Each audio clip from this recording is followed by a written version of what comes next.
बिस्मिल्लाहिर्रहमानिर्रहीम बिस्मिल्लाहिर्रहमानिर्रहीम। अस्सलामु अलैकुम एवरीवन।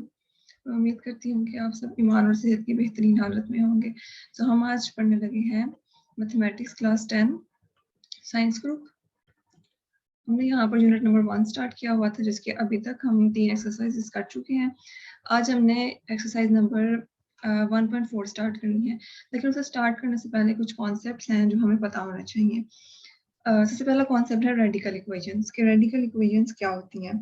अब रेडिकल इक्वेशंस की अगर आप डेफिनेशन देखें तो an equation involving the expression under the radical sign, के ऐसी इक्वेशन जिसमें जो एक्सप्रेशन है वो रेडिकल साइन के अंदर हो। सबसे पहले 3-4 बातों को बताना चाहिए कि हमें रेडिकल साइन क्या होता है और एक्सप्रेशन क्या होता है। अब एक्सप्रेशन क्या होता है? Any algebraic expression. Algebraic expression में क्या होता है कि कुछ वेरिएबल्स होते हैं, एक्स वाई कोई भी वेरिएबल्स हो सकते हैं, साथ में कुछ कोफिशिएंट्स होते हैं। सपोज इसका कोफिशिएंट 1 है, इसका कोफिशिएंट 2 है, और इनके दरमियान में कोई ना कोई बाइनरी ऑपरेटर होता है, माइनस का भी हो सकता है और प्लस का भी हो सकता है। जब इस तरह से ये 3-4 चीजें मिलती हैं तो इनको हम बोलते हैं अलजेब्राइक एक्सप्रेशन। ठीक है, अलजेब्राइक एक्सप्रेशन। यहाँ पर इसी एक्सप्रेशन की बात हो रही है। सिंपल इन्होंने एक्सप्रेशन लिखा है, लेकिन असल में ये अलजेब्राइक एक्सप्रेशन की ही बात हो रही है। Under the radical sign, radical sign कौन सा होता है? रूट वाला। ये रूट है ना, इसको हम रेडिकल बोलते हैं। ठीक है, अब ये रूट के डिफरेंट इंडेक्सेस हो सकते हैं। ये होता है इसका इंडेक्स। अगर तो यहाँ पर n की जगह पर हो जाए 3, तो ये बन जाता है क्यूब रूट। ठीक है, ये क्यूब रूट बन जाता है, लेकिन still this is a radical. अगर यहाँ पर हम n की जगह पर 4 वैल्यू डाल दें तो ये बन जाएगा 4th रूट, लेकिन फिर भी ये रेडिकल मौजूद है, ये अभी भी रेडिकल है। तो इन तमाम रूट्स को हम जनरली कहते हैं रेडिकल साइन। तो ऐसी इक्वेशन जिसके अंदर जो एक्सप्रेशन है ना, अलजेब्राइक एक्सप्रेशन, वो रेडिकल साइन के अंदर आ जाए, ठीक है, उसको हम कहते हैं रेडिकल इक्वेशन। जैसे कि फॉर एग्जांपल हमारे पास ये एक एग्जांपल है, इसमें ये रूट है, ये अगर आप देखें तो यहाँ पर इसका इंडेक्स कुछ नहीं है, इसका मतलब है कि इंडेक्स इसका 2 है, क्योंकि जो रूट्स हैं वो स्टार्ट ही स्क्वायर रूट से होते हैं। सो फर्स्ट रूट नहीं होती, स्क्वायर रूट से ही इंडेक्सेस ये रेडिकल स्टार्ट होते हैं। इसके अंदर अगर आप देखें तो अंदर जो एक्सप्रेशन है वो बिल्कुल अलजेब्राइक एक्सप्रेशन है। इसमें एक वेरिएबल है, साथ में बाइनरी ऑपरेटर है, और साथ में एक कांस्टेंट वैल्यू भी ऐड हो रही है। और ये इस इक्वालिटी के साइन की वजह से अब ये इक्वेशन बन गई। ठीक है, क्योंकि इक्वालिटी का साइन आ गया तो इक्वेशन बन गई। और इक्वल इधर जो मर्जी हो, कांस्टेंट हो, वेरिएबल हो, कुछ भी हो, हमारा उससे कंसर्न नहीं, हमारा सिर्फ इन 3-4 चीजों से कंसर्न है। अगर ये चीजें सेटिस्फाई हो रही हैं तो जो इक्वेशन है वो हम रेडिकल इक्वेशंस की कैटेगरी में उसे कैटेगराइज कर सकते हैं। So let's move. Extremist root पढ़ने से पहले हमें एक कॉन्सेप्ट है जिसके बारे में पता होना चाहिए कि इक्वेशन की जितनी डिग्री होती है ना, उतने ही नंबर ऑफ सॉल्यूशंस आते हैं। अब डिग्री क्या होती है? डिग्री होती है x की हाईएस्ट पावर। फॉर एग्जांपल मैं यहाँ अगर एक इक्वेशन लिखूं x + 1 इज इक्वल्स टू 0 कर लेते हैं। इसमें अगर आप देखें x की हाईएस्ट पावर क्या है, यहाँ पर x की हाईएस्ट पावर 1 है, तो ये इसकी डिग्री है। ठीक है, x की जो भी हाईएस्ट वेरिएबल की जो भी हाईएस्ट पावर होती है उसको हम डिग्री बोलते हैं। अब अगर इसकी डिग्री 1 है तो इसके जो रूट्स आएंगे ना, जो नंबर ऑफ सॉल्यूशंस आएंगे वो भी एक ही आएगा। ठीक है, इसमें x की सिर्फ एक ही वैल्यू आएगी। तो अगर हमारे पास कोई ऐसी इक्वेशन हो जिसकी डिग्री यहाँ पर, ये क्वाड्रेटिक इक्वेशन ले लेते हैं, कोई इसको 4x कर लिया, इसको 1 कुछ भी अपने से इक्वेशन एक लिख लेते हैं, उसमें जो x की हाईएस्ट पावर है वो देखें। देखिए यहाँ x की पावर 1 भी मौजूद है और x की पावर 2 भी मौजूद है, लेकिन हमारा कंसर्न है हाईएस्ट पावर के साथ। तो हमने हाईएस्ट पावर लेनी है, और हाईएस्ट पावर क्या है? 2। इसका मतलब है कि यहाँ पर कितने सोल्यूशंस आएंगे? 2 सोल्यूशंस आएंगे। ठीक है, आफ्टर अंडरस्टैंडिंग दिस अब आपको बेहतर तरीके से, वैसे भी आपको क्वेश्चन कर रहा हूँ, आपको कोई भी इक्वेशन रैंडमली दी जाए आपको खुद ही समझ आ जाएगी x की डिग्री देखकर कि इसके कितने सोल्यूशंस आने वाले हैं। तो क्वाड्रेटिक इक्वेशन के 2 सोल्यूशन इसीलिए आते हैं क्योंकि इसकी डिग्री 2 होती है, और लीनियर इक्वेशन की डिग्री क्योंकि 1 है इसलिए उसका सिर्फ एक ही सोल्यूशन आता है। अच्छा, अब यहाँ पर सोल्यूशन की एक और चीज है, उसको हम आगे क्वेश्चन में भी देखेंगे। अब कुछ होते हैं एक्सट्रेनियस रूट्स, इसको आप कह सकते हैं एक्स्ट्रा रूट्स। ठीक है, एक्सट्रेनियस रूट्स को आप एक्स्ट्रा रूट से भी समझ सकते हैं कि ये ऐसे रूट्स होते हैं जो कि एक्स्ट्रा आ जाते हैं। ठीक है, ये असल में इस इक्वेशन को सेटिस्फाई नहीं कर रहे होते। ये जो रूट्स एक्सट्रेनियस रूट्स आ जाते हैं ये एक्स्ट्रा होते हैं, ये हमारे पास जो स्पेसिफिक इक्वेशन है उसको सेटिस्फाई नहीं कर रहे होते, लेकिन ये एक्स्ट्रा प्रोसीजर को परफॉर्म करते करते आ जाता है। अब ये किस तरह से आते हैं और ये सेटिस्फाई करने का क्या मतलब है, आगे हम क्वेश्चंस में देखते हैं। लेकिन आपने अभी अंडरस्टैंड करना है कि एक्सट्रीनियस रूट्स क्या होते हैं, ऐसे रूट्स जो कि इक्वेशन को सेटिस्फाई नहीं करती। ठीक है, तो अब आगे चलते हैं। एक्सरसाइज 4.4 स्टार्ट करते हैं और इसमें क्वेश्चन नंबर 2 लिया है मैंने, क्योंकि क्वेश्चन नंबर 1 ही बिल्कुल इस जैसा था।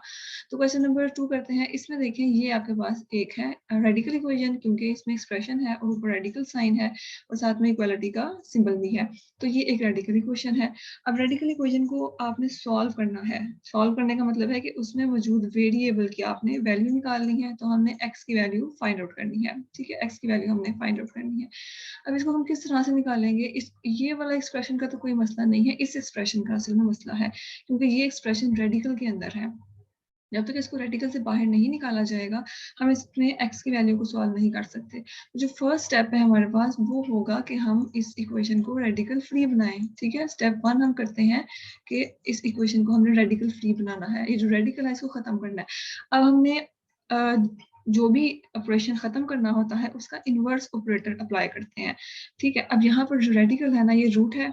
ठीक है, ये रूट्स होते हैं ना, मतलब कि स्क्वायर रूट, क्यूब रूट, ये सारे रूट्स होते हैं, यही असल में रेडिकल है। तो ये रूट है। अब रूट का जो इनवर्स होता है वो क्या होता है? रूट का इनवर्स होता है पावर।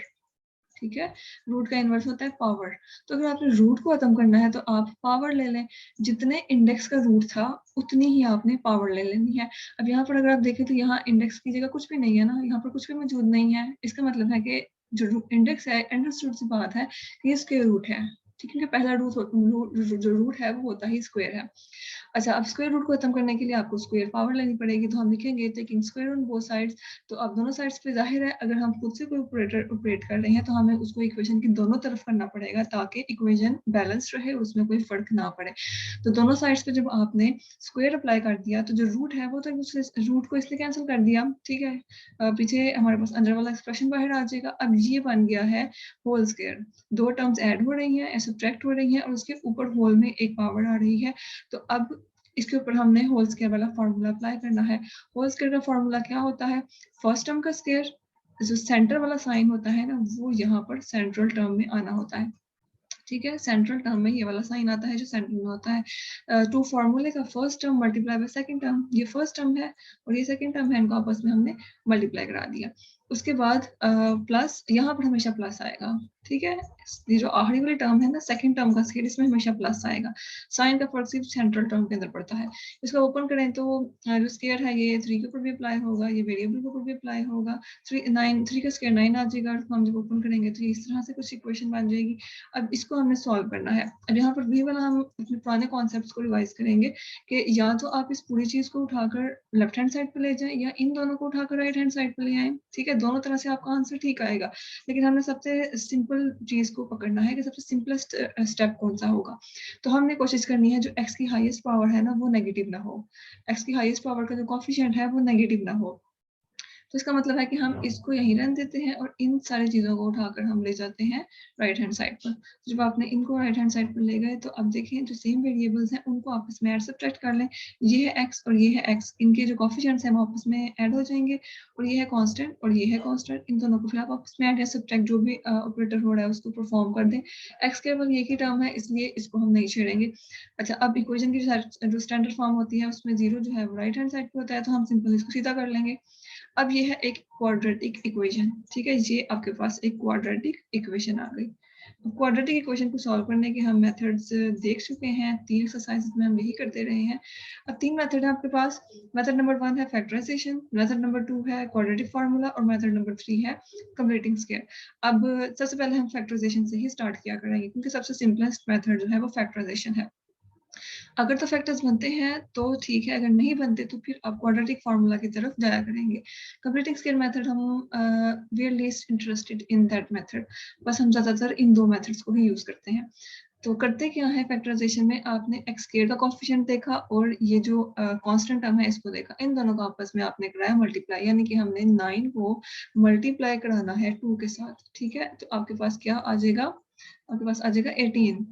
तो हमने अब 18 के ऐसे दो फैक्टर्स बनाने हैं कि इनको मल्टीप्लाई करने पे तो 2 आ जाए, सॉरी मल्टीप्लाई करने पे तो 18 आ जाए, लेकिन यहाँ से साइन देखते हैं, सेंटर ये कांस्टेंट के साथ साइन होता है इसको देखते हैं और ये मिडिल टर्म देखते हैं। ठीक है, ये 3-4 चीजें आपको जहन में होनी चाहिए कि कांस्टेंट का साइन और मिडिल टर्म देखते हैं। कि ऐसे दो फैक्टर्स जिनको मल्टीप्लाई करने पे आपके पास 18 आ जाए, लेकिन उनको सब्ट्रैक्ट करने पे क्या आ जाए, 7 आ जाए। ठीक है, सब्ट्रैक्ट करने पे 7। तो अगर आप गौर से देखें तो 9 और 2 ही ऐसे दो फैक्टर्स बन रहे हैं जिनको मल्टीप्लाई करने पे 18 भी आ रहा है और उनको सब्ट्रैक्ट करने पे 7 भी आ रहा है। तो आप इस मिडिल टर्म को ब्रेक कर लें। मिडिल टर्म पे जहाँ 7 है उसकी जगह पर 9 - 2 लिखें, सब्ट्रैक्शन करनी है ना, 9 - 2 लिखें। और क्योंकि बाहर भी एक नेगेटिव साइन है तो इस नेगेटिव साइन की वजह से हमें ब्रैकेट्स यूज करनी पड़ी हैं। ठीक है, नेगेटिव साइन ना होता तो आप बेशक ना करते, लेकिन नेगेटिव साइन अंदर वाले सबके साइन तब्दील कर देता है, इसलिए हमें इसके लिए थोड़ा सा ध्यान रखना पड़ता है। तो आप इसको मल्टीप्लाई करें, अंदर मल्टीप्लाई करने के बाद इन दो के पेयरिंग कर लें, इन दो की पेयरिंग कर लें। वो सारा मेथड क्योंकि हम बहुत दफा कर चुके हैं इसलिए मैं रिपीट नहीं कर रही। यहाँ से अब इन दोनों का प्रोडक्ट आ गया है 0। अब जब भी किसी भी दो वैल्यूज का या किसी भी दो फैक्टर्स का प्रोडक्ट 0 आता है, इसका मतलब है कि यहाँ तो पहला फैक्टर 0 होगा या दूसरा 0 होगा। इन दोनों में से एक 0 होगा तो ही प्रोडक्ट 0 आया होगा, वरना दूसरी सूरत में प्रोडक्ट 0 नहीं आ सकता। तो हमने एक दफा इसको 0 के इक्वल कर दिया, एक दफा इसको 0 के इक्वल कर दिया। अब ये दो लीनियर इक्वेशंस बन गई हैं। लीनियर इक्वेशंस की वैल्यू सॉल्व जो निकालना है वो इजी होता है। अच्छा, अब आपके पास ना ये दो वैल्यूज आ गई हैं, दो वैल्यूज इस इक्वेशन की आ गई। लेकिन अगर आप गौर करें तो इस जो इक्वेशन थी, जो ओरिजिनल आपके पास इक्वेशन थी, इसका जो ओरिजिनल इक्वेशन थी इसकी डिग्री थी 1। ठीक है, इसमें यहाँ पर भी देखें तो दोनों x के दोनों जगह पर x की हाईएस्ट पावर 1 ही थी, यानी कि इसका जो सोल्यूशन आना था वो एक ही आना चाहिए था। ठीक है, सोल्यूशन इसके पास आपके पास इसका सिर्फ एक आना चाहिए था, क्योंकि लीनियर इक्वेशन है, डिग्री 1 है। लेकिन आपके पास सॉल्व करते करते तो दो सोल्यूशन आ गए, तो ये कैसे हुआ? अगर आप देखें तो आपने जब इसका स्केयर लिया था, स्केयर लेते लेते यहाँ पर एक तो मैं थोड़ा सा इरेज कर लूँ, यहाँ पर, हाँ, तो सॉल्व करते करते इस पॉइंट पर आपके पास क्वाड्रेटिक इक्वेशन बन गई थी। ठीक है, ओरिजिनल इक्वेशन जो थी वो लीनियर थी, लेकिन सॉल्व करते स्क्वायर लेने के बाद जो इक्वेशन थी वो क्वाड्रेटिक बन गई। अब यहाँ पर जो हाईएस्ट डिग्री है वो तो 2 हो गई। तो इस इक्वेशन की निस्बत से दो आंसर्स आए थे, और ये दोनों आंसर्स इस इक्वेशन के सोल्यूशंस तो हैं, लेकिन वो इसके नहीं है, ओरिजिनल इक्वेशन के। तो हमने तो ओरिजिनल इक्वेशन को फाइंड करना था। तो इस वजह से हम यहाँ पर हमें पता लग गया कि इन दोनों में से कोई ऐसा रूट है जो एक्स्ट्रा आ गया है। इन दोनों में से एक ऐसा x की ऐसी वैल्यू है जो इस इक्वेशन का सोल्यूशन नहीं बनता। ठीक है, इस इक्वेशन का सोल्यूशन वो नहीं बनता। अब हमें वो चेक करना पड़ेगा, हमें चेक करना पड़ेगा। तो चेक करने के लिए आपने क्या करना है, सबसे पहले हम x = 1 लेते हैं, उसको इस ओरिजिनल इक्वेशन में पुट करके देखते हैं। ठीक है, ये जो ओरिजिनल इक्वेशन है यहाँ पर हम इसको पुट करके देख लेते हैं। जहां जहां पर x है वहां वहां आप 1 पुट कर दें। तो ये मैंने इक्वेशन लिखी, यहाँ पर x की जगह पर 1 लगा दिया, बाकी सारी चीजें एज इट इज। इक्वल के उस तरफ भी x की जगह 1 लगा दिया। इसको आपको थोड़ा सा सॉल्व करना है।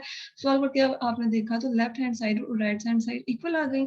जब भी आप कोई x की वैल्यू पुट करें और इक्वेशन सेटिस्फाई कर जाए, मतलब लेफ्ट हैंड साइड और राइट हैंड साइड बराबर आ जाए, तो हम कहते हैं कि इस जो रूट है, ये जो x = 1 था, इसने इस इक्वेशन को सेटिस्फाई कर दिया। और जब भी कोई रूट इक्वेशन को सेटिस्फाई करता है तो वो सोल्यूशन बन जाता है, वो सोल्यूशन सेट के अंदर आता है। अब इसका मतलब हमें समझ आ गया कि x = 1 जो था वो तो इसका रूट बन गया। दूसरा देखते हैं कि क्या ये भी उसको सेटिस्फाई करता है कि नहीं करता। जब इसको -2/9 को x की जगह पुट करें, जहां जहां पर x है वहां वहां -2/9 पुट कर दिया, कोई मसले वाली बात नहीं है। यहाँ पर फ्रैक्शन आ गया, इसको आपने एलसीएम लेकर सॉल्व करना है। आप डायरेक्टली कैलकुलेटर से भी कर सकते हैं, जो मतलब जो साइंटिफिक कैलकुलेटर होते हैं उसमें डायरेक्टली फ्रैक्शन पुट करके तो वैल्यूज आ जाती हैं। तो हमने देखा कि यहाँ पर माइनस साइन आ गया और यहाँ पर प्लस के साथ 5/3 आ गया, तो ये इक्वल तो ना आए। तो इसका मतलब है कि यहाँ पर इक्वेशन सेटिस्फाई नहीं हो रही। तो ये जो x की वैल्यू थी जिसको पुट करने की वजह से इक्वेशन सेटिस्फाई नहीं हुई, ये जो है ये है वो एक्सट्रीनियस रूट, एक्स्ट्रा रूट, जो कि जो स्केयर लेने की वजह से आ गया था। ठीक है, ये ओरिजिनल इक्वेशन को सेटिस्फाई नहीं करता। तो ओरिजिनल इक्वेशन का जो सोल्यूशन सेट होगा उसमें सिर्फ और सिर्फ 1 चला जाएगा। दूसरा -2/9 है, ये एक्सट्रीनियस रूट कंसिडर होगा और इसको आप सोल्यूशन सेट में नहीं डालेंगे। ठीक है, तो ये हमारा एक इस तरह से हम रेडिकल इक्वेशंस को सॉल्व करते हैं, और ये मेथड था एक्सट्रीनियस रूट को फाइंड करने का। ठीक है, अब हम एक और क्वेश्चन करते हैं ताकि आपका कॉन्सेप्ट ज्यादा क्लियर हो। क्वेश्चन नंबर 3 है, इसमें कोई मसला वाली बात नहीं है। यहाँ पर 4x है और रेडिकल के साथ में जो कांस्टेंट है वो यहाँ इसके साथ ऐड हो रहा है, तो आप इसको यहाँ ले जाएं। ठीक है, कांस्टेंट को यहाँ ले जाए, रेडिकल को एक तरफ रहने दें, जो सिंपल टर्म है उसको एक तरफ ले जाएं। यहाँ पर वही वाला काम हो जाएगा, दोनों तरफ स्केयर लेंगे क्योंकि हमने इस इक्वेशन को रेडिकल फ्री बनाना है। स्केयर लेके ही बनाया जा सकता है। अब यहाँ पर स्केयर का होल स्केयर का फॉर्मूला अप्लाई होगा और यहाँ पर तो डायरेक्टली जो स्केयर है वो स्केयर रूट को कैंसिल कर देगा। और फिर अब हमने ये आपके पास फॉर्म आ गई। अब हमने इसको सिंप्लीफाई करना है। सिंप्लीफाई करने के लिए आपने तमाम वैल्यूज को इक्वेशन की एक तरफ रखना है। तो जहाँ पर एक्स स्केयर है, एक्स स्केयर पॉजिटिव रखने के लिए आप इन तमाम वैल्यूज को यहाँ ले आए। इसको सॉल्व करने के बाद आपके पास ये आ गई है क्वाड्रेटिक इक्वेशन। इसलिए क्वाड्रेटिक इक्वेशन आ गई तो क्वाड्रेटिक इक्वेशन को सॉल्व करने के लिए हम सबसे पहले फैक्टराइजेशन की तरफ चलेंगे। फैक्टराइजेशन में आपने क्या करना है कि जो 16 है और ये जो है 5 इन दोनों का आपस में मल्टीप्लाई करा लें।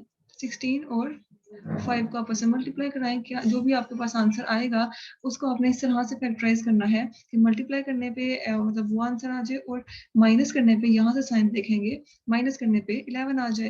तो अगर आप देखें 16 और 5 को माइनस करने पे 11 आ रहा है, तो ये भी बहुत ईजी हो गया कि आपके पास फैक्टर सामने मौजूद है। तो 16 और 5 ही इसके फैक्टर्स हैं। अब यहाँ पर 16 माइनस 5 कर देना है। अब यहाँ पर क्योंकि बाहर जो मिडिल टर्म थी उसके बाहर प्लस का साइन था, लिहाजा मैंने ब्रैकेट यूज नहीं की क्योंकि यहाँ जरूरत ही नहीं है। तो यहाँ ये वाली चीज आ गई। अब आपने इसको थोड़ा सिंप्लीफाई किया और x की 2 वैल्यूज आ गई। अब यहाँ पर भी यही हुआ है, जो ओरिजिनल इक्वेशन थी उसकी डिग्री थी 1, तो इसका एक ही सोल्यूशन आना चाहिए था। लेकिन सॉल्व करते हुए आपके पास क्वाड्रेटिक इक्वेशन बन गई, ये क्वाड्रेटिक इक्वेशन बन गई, तो जिसकी निस्बत से 2 डिग्रीज 2 वैल्यूज आ गई।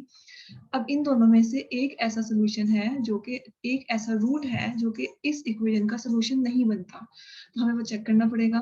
सबसे पहले हम -1 रख लेते हैं क्योंकि इसको सॉल्व करना जरा इजी है। -1 रख लिया। जहां जहां पर इस ये ओरिजिनल इक्वेशन, ये जो क्वेश्चन में इक्वेशन दी होती है ना, ये वाली आपने इसको लेना होता है, क्वेश्चन की इक्वेशन को।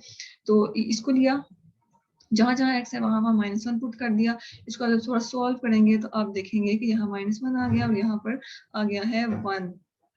अब ये दोनों इक्वल तो नहीं है ना, तो ये दोनों इक्वल नहीं है। इसका मतलब है कि -1 ने इस इक्वेशन को सेटिस्फाई नहीं किया। तो -1 इज द एक्सट्रीनियस रूट। ठीक है, -1 वो एक्स्ट्रा रूट है जो कि इस इक्वेशन को सॉल्व कर सेटिस्फाई नहीं करता और वो स्क्वायर लेने की वजह से आ गया था। असल में वो इसका सोल्यूशन नहीं था, वो स्क्वायर लेने की वजह से आया था।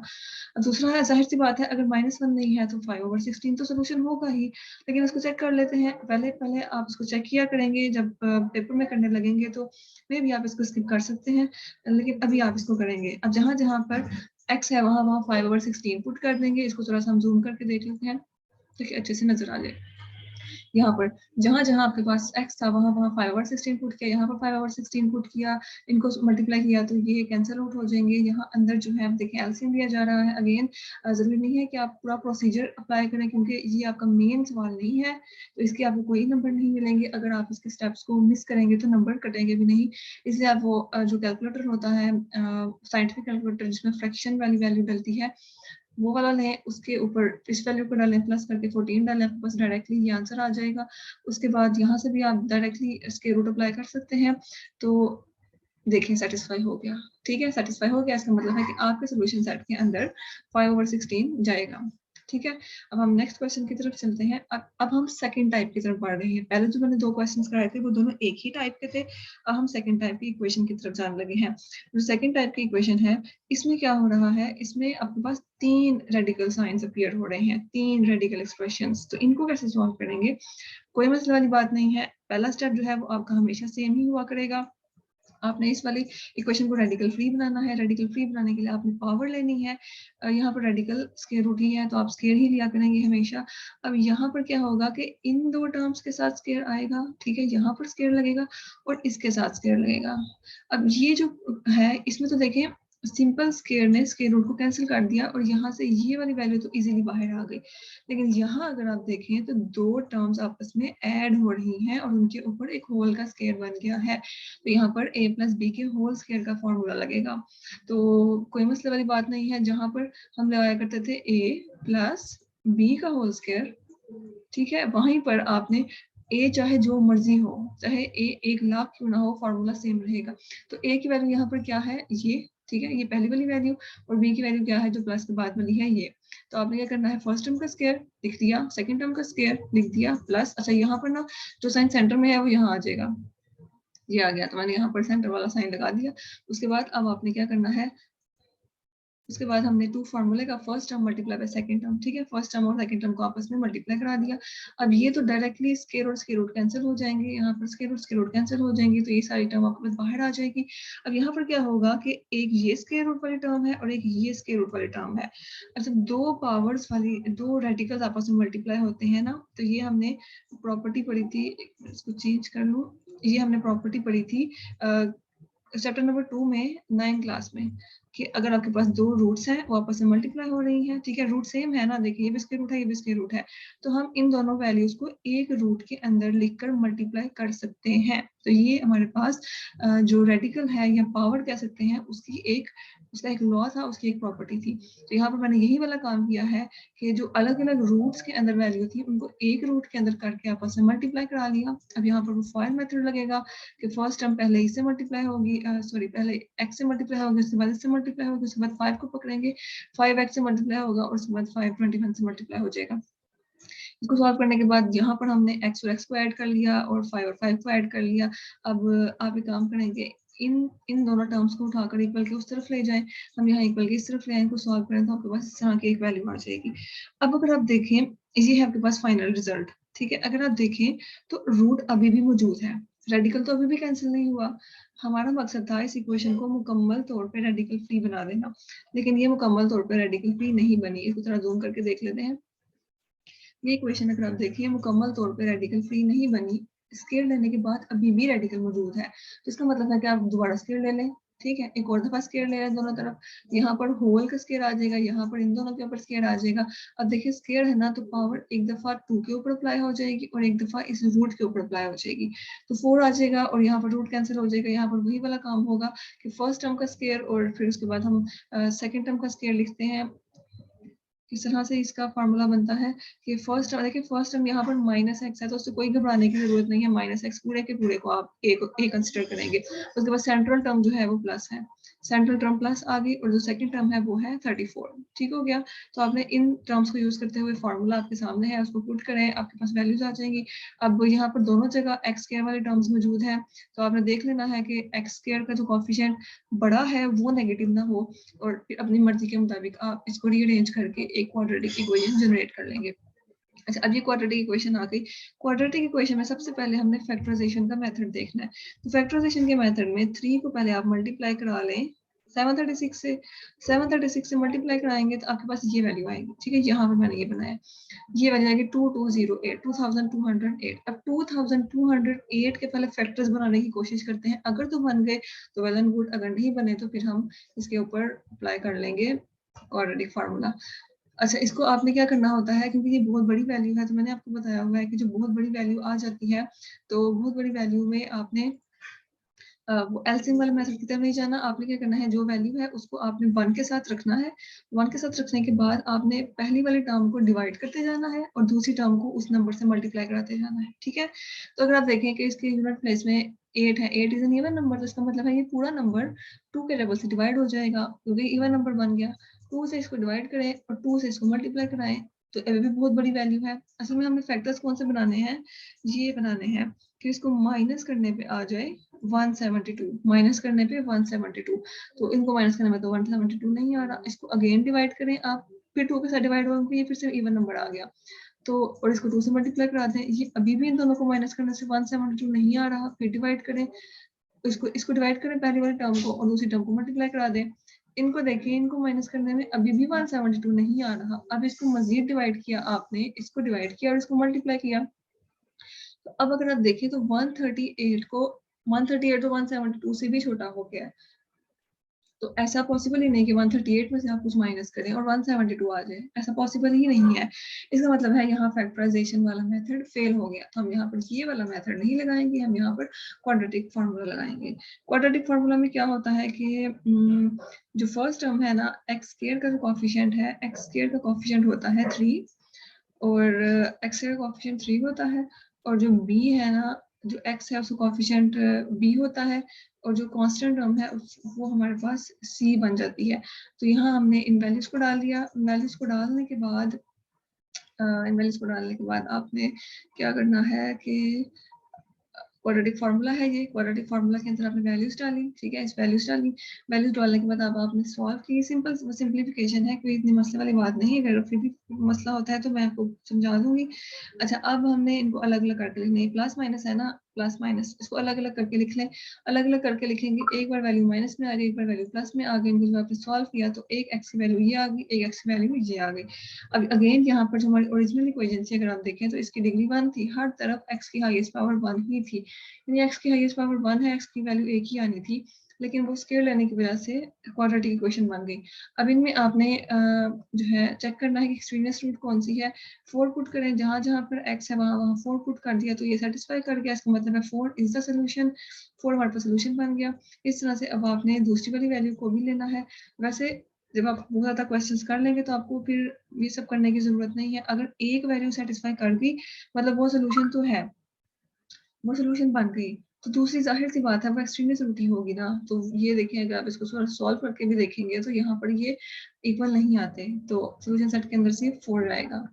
उसके बाद अगला क्वेश्चन मैं इसी टाइप से ले रही हूँ, इसी सेम टाइप से इसी क्वेश्चन को, एक और क्वेश्चन को लेते हैं ताकि आपको ज़्यादा अच्छे तरीके से इसके ऊपर ग्रिप आ जाए। ये वाला भी ऐसे ही है, इसके अंदर 3 रेडिकल्स आ रहे हैं, एक ये रेडिकल है, एक ये है और एक ये, 3 रेडिकल्स आ गए। सेम आपने ये काम करना है, दोनों साइड पे स्क्वायर किया। स्क्वायर करने के बाद यहाँ पर तो होल स्क्वायर का फॉर्मूला लगेगा, लेकिन यहाँ पर सिंपल स्क्वायर रूट कैंसिल हो जाएगा और वो सारा फॉर्मूला, सारे कॉन्सेप्ट जो है लास्ट क्वेश्चन में जो हमने किए हैं वो सारे इसके ऊपर अप्लाई करने के बाद ये a5 को हम यहाँ ले जाएंगे और आपके पास ये वैल्यू आ गई। ठीक हो गया, ये एक वैल्यू आ गई। अब यहाँ पर हुआ क्या है कि -2 जो है ये यहाँ जाकर इसे डिवाइड हुआ है, ठीक है, ये असल में ये डिवीजन हुई है। -2 जब यहाँ जाकर डिवाइड हुआ है तो -2 और ये आपस में कैंसिल आउट हो जाएंगे और ये 2 टाइम्स आता है और a एज इट इज आ गया। अब आपके पास ये एक वैल्यू है, अगेन यहाँ पर रेडिकल साइन अपीयर हो रहा है, इसका मतलब है कि आपको यहाँ पर अगेन स्क्वायर लेना पड़ेगा। अगेन स्क्वायर लेंगे तो अब जो है ना, अब यहाँ पर देखें ये 4a स्क्वायर है और ये भी 4a स्क्वायर है, सेम टर्म्स है, विद ऑपोजिट साइन यहाँ पर लाएंगे तो ये डिवाइड हो जाएंगे। यहाँ से भी आप चाहें तो डायरेक्टली कैंसिल आउट कर सकते हैं, क्योंकि ये भी प्लस के साथ है और ये भी प्लस के साथ है और दोनों के वैल्यूज भी सेम है, तो ये दोनों तो जाहिर सी बात है माइनस होना है। पीछे क्या बच गया, अच्छा ये दोनों नेगेटिव हैं, आपने इनको पॉजिटिव करने के लिए इक्वल के उस तरफ ले गए तो यहाँ आके पॉजिटिव हो जाएंगी। ये सिंपल बस सिंप्लीफिकेशन है। यहाँ पर अगर आप देखें तो x कॉमन आ रहा है, x कॉमन ले लेंगे क्योंकि हमें वैल्यू x की चाहिए, जो हमारा मेन वेरिएबल था ना वो x था, a नहीं था, a कांस्टेंट है, x आपके पास वेरिएबल है। तो अब यहाँ पर आप देखें ये दो टर्म्स, दो फैक्टर्स मल्टीप्लाई हो रहे हैं, इनका प्रोडक्ट 0 है, इसका मतलब है कि या तो x 0 होगा या फिर x + 3 0 होगा। तो आपके पास जहाँ से 2 सॉल्यूशंस आ गए। अगेन जाहिर सी बात है 2 सॉल्यूशंस नहीं आ सकते, इनमें से एक एक्सट्रीमियस रूट है, तो आप जब चेक करेंगे तो 0 जो है सॉल्यूशन बन जाएगा और जो 3a है वो एक्सट्रीमियस रूट बन जाएगा। अच्छा, अब हमने ये 2 टाइप्स देख ली कि जिसमें एक रेडिकल होता है, 3 रेडिकल्स आते हैं, और अब हम अगली टाइप की तरफ चलते हैं जिसके अंदर रेडिकल के अंदर बन रहा होता है एक क्वाड्रेटिक एक्सप्रेशन। ठीक है, ये क्वाड्रेटिक एक्सप्रेशन है, इक्वेशन नहीं है, ये जो चीज है, क्योंकि इक्वेशन के लिए इक्वालिटी का साइन होना जरूरी है, तो इसके अंदर कोई इक्वालिटी का साइन नहीं, तो ये एक्सप्रेशन है। रेडिकल के अंदर क्वाड्रेटिक एक्सप्रेशन, यहाँ पर भी रेडिकल के अंदर क्वाड्रेटिक एक्सप्रेशन आ गया। अच्छा, अब इसको हमने किस तरह से करना है कि इन क्वेश्चन को करने का बहुत सिंपल मेथड है, बजाय इसके कि वैसे आप इस तरह से भी कर सकते हैं कि आप इन दोनों तरफ स्क्वायर ले लें, स्क्वायर लेने के बाद आप इसको सॉल्व करें, ये वो सारा मेथड करने के बाद आंसर सेम आएगा, लेकिन हमने सबसे सिंपलेस्ट मेथड की तरफ जाना है ताकि कोई कॉम्प्लिकेशंस ना हो और आपका आंसर गलत आने के कोई चांस ना हो। तो हम ये काम करेंगे, आप अगर इसको जरा गौर से देखें तो इसके दोनों एक्सप्रेशन में जो पहली 2 टर्म्स है ना वो सेम है, राइट, दो टर्म्स सेम है, तो हम इनको सब्स्टिट्यूट कर देते हैं, जैसे हमने लास्ट 1.3 के अंदर जो लास्ट टाइप थी उसमें सब्स्टिट्यूशन किया करते थे। तो आपने इसको सब्स्टिट्यूट कर दें किसी भी वेरिएबल के इक्वल, यहाँ मैंने y ले लिया, आप c भी ले सकते थे, आप t भी, आप जो आपको जो दिल करे आप वो वेरिएबल ले सकते हैं। तो y को हमने इन दोनों के इक्वल सब्स्टिट्यूट कर दिया। अब जहां जहां पर x² + x था वहां पर आपने y पुट कर दिया।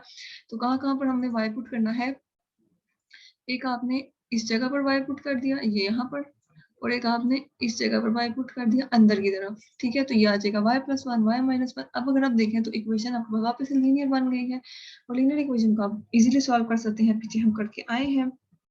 उसमें तो रेडिकल फ्री बनाए इक्वेशन को, रेडिकल फ्री कैसे बनेगा, आप दोनों साइड पे स्केयर लें। स्केयर लेने के बाद यहाँ पर तो होल स्केयर बन गया, यहाँ पर सिंपल स्केयर है, तो होल स्केयर वाला फार्मूला ओपन करेंगे आप। सिंप्लीफाई करने के बाद यहाँ पर अगर आप देखें तो आपके पास यहाँ 1 - 2y बनता है और यहाँ पर ये चीज बनती है। अभी भी यहाँ पर रेडिकल अपीयर हो रहा है। अगेन आप रेडिकल साइन को रिमूव करने के लिए फिर से स्केयर ले लेंगे, तो स्केयर इसको जो है ना 4 कर देगा और negative sign raise to an even power gives us positive sign, तो ये आ जाएगा पॉजिटिव। और यहाँ पर अगर आप देखें तो होल स्केयर है, फर्स्ट टर्म है a और सेंटर में है नेगेटिव साइन, वो सेंट्रल वैल्यू के साथ आ जाएगा, और सेकंड टर्म है 2y। तो यहाँ पर फार्मूला अप्लाई करेंगे। फार्मूला अप्लाई करने के बाद अगर आप देखें तो ये 4y² सेम टर्म्स हैं और साइन भी सेम है, तो इसका मतलब है ये ऐसे ही कैंसिल हो जाते हैं, क्योंकि दूसरी तरफ आकर इस तरफ अगर लेकर आए तो इससे नेगेटिव हो जाना है, और वैसे भी फिर उन्होंने 0 ही आंसर देना है। देखो थोड़ा सा सॉल्व करेंगे, आपके पास y की वैल्यू ये गलत है, इसको जब आपने सॉल्व किया तो यहाँ तक आपने छोड़ना है, ठीक है। y की वैल्यू नहीं निकालनी, क्योंकि हमारा ओरिजिनल कोएफिशिएंट क्या है, x है। ओरिजिनल हमारा जो वेरिएबल है वो x है, हमने x की वैल्यू निकालनी है, y की नहीं निकालनी। अच्छा, अब जब यहाँ तक आपने सॉल्व कर लिया है ना यहाँ तक, तो अब आपने y को सब्स्टिट्यूट कर देना है, ठीक है। y को सब्स्टिट्यूट कर देंगे, y की जगह x को पुट कर देंगे यहाँ पर, तो ये आ जाएगा। अब अगर आप देखें तो ये एक क्वाड्रेटिक इक्वेशन बन गई है।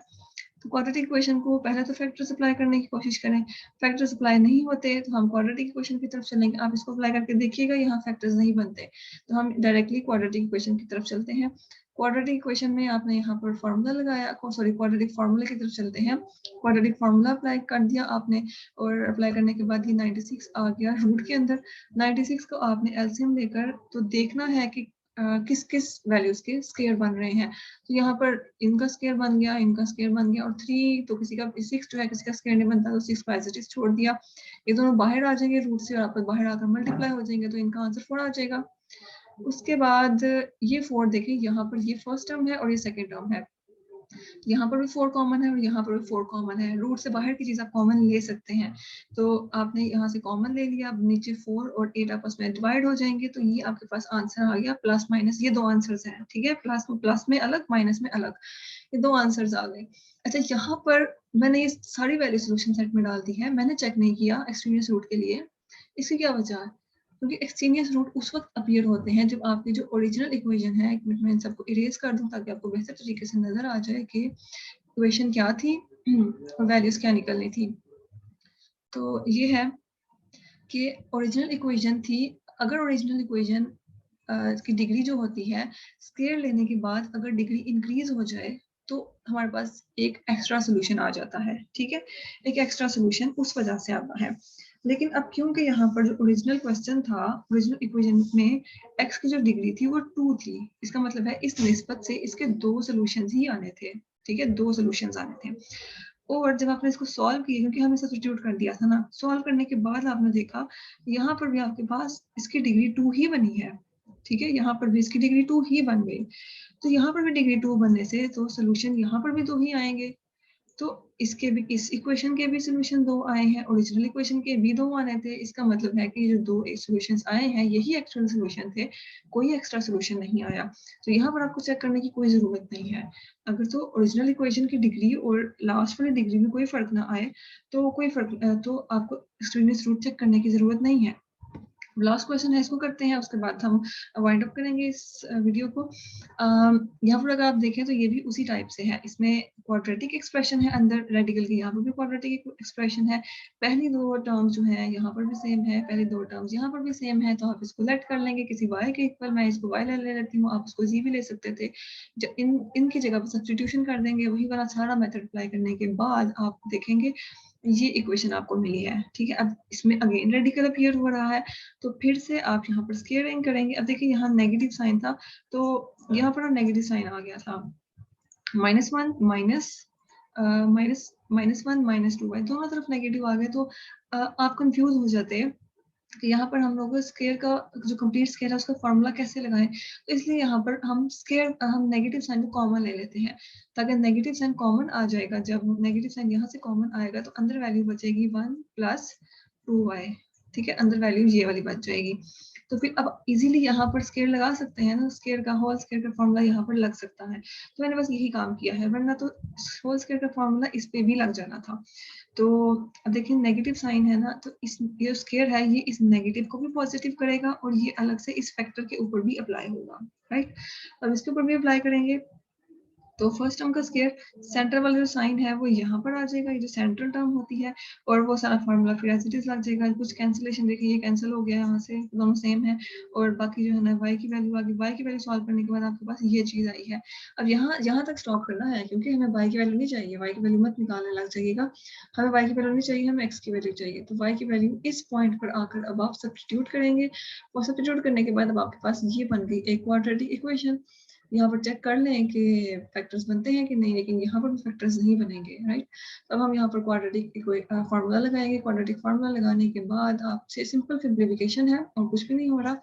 ये है रूट के अंदर 2592, इसका आपने एलसीएम लेकर चेक करना है कि 2 का जो पेयर है वो कितने नंबर्स का बन रहा है। तो यहाँ पर इनका पेयर बन गया, इनका पेयर बन गया, और बाकी 9 का पेयर बन गया, ठीक है? 9 भी 2 दफा। तो ये हो गया। उसके बाद अब आपने जो कैंसिल आउट हो रहे हैं, जिनके साथ स्क्वायर थे, उनको बाहर निकाल के मल्टीप्लाई करा लें, ठीक है? मैं डायरेक्टली मल्टीप्लाई कर 2 मल्टीप्लाई बाय 2 मल्टीप्लाई बाय 9 बाहर आके मल्टीप्लाई हो जाएंगे। यहाँ जब आप देखेंगे तो ये दोनों एक दूसरे के मल्टीपल्स बन रहे हैं, ठीक है? कैलकुलेटर से पता लग जाएगा आपको इजीली। 36 बाहर आ जाएगा, और 36 और 72 भी जब आप इनको डिवाइड करके देखेंगे कैलकुलेटर पे, तो ये डिवाइड हो जाएंगे। तो आपके पास x की वैल्यू आ गई ये। अब अगेन वही वाली चीज कि यहाँ पर x की 2 वैल्यूज आई हैं, और ओरिजिनल इक्वेशन की डिग्री भी 2 थी। इसका मतलब है यहाँ पर भी 2 सॉल्यूशंस ही आने चाहिए थे। इनकी 2 सॉल्यूशंस आने थे, आंसर में 2 सॉल्यूशन आए, तो यही आपका सॉल्यूशन सेट हो जाएगा। ठीक हो गया? तो यहाँ तक हमने रेडिकल इक्वेशंस को सॉल्व करना सीखा है। अब इसको आपने जरूर ट्राई करना है। अगर आपको किसी भी क्वेश्चन की समझ नहीं आई तो आप मुझे मुझसे जरूर पूछिएगा। अपना बहुत सारा ख्याल रखिएगा। अल्लाह हाफिज।